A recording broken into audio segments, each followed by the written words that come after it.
Honourable Premier.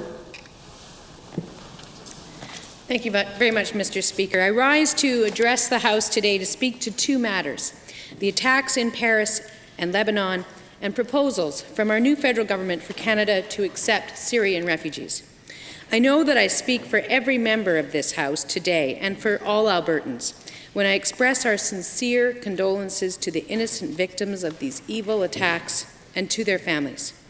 I want to express Alberta's solidarity with the people of France and Lebanon as they navigate the difficult road to recovery from these deeply shocking events.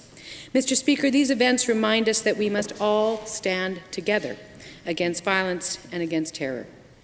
I also know that I speak for all Albertans when I say we condemn these despicable, shameful, and evil acts. These are the acts of people who have lost touch with all humanity, including their own. Our deepest sympathies and our solidarity are with the victims. Together, as Albertans, we say, Je suis Paris, and I am Beirut. We stand behind you and all victims of terror and violence.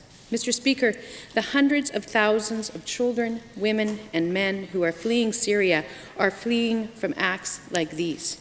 They too are innocents, and these children, these families need our help. All people deserve to live in peace and security. These things which we are so fortunate to enjoy in Alberta are what we wish for all people, no matter where they live all over the world. Mr. Speaker, the history of countries in conflict around the world is very long. Refugees from Syria are only the latest victims of violence who are desperately seeking a safe home for their families. For decades, Alberta has provided such safe communities. We have welcomed people from around the world fleeing violence and oppression and seeking a new start. Families have come here from Ukraine, from post-war Europe, from Vietnam, from the Sudan, and from many other parts of the world. And when they arrive in Alberta, they find a place where they can begin a new life, a safe life, a life of promise and opportunity. And in return, these families have contributed to our communities, our culture, and our shared prosperity.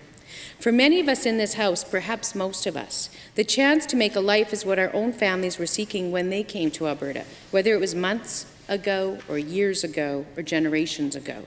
These are qualities of life that each of us holds clear and holds dear and wishes for our own children.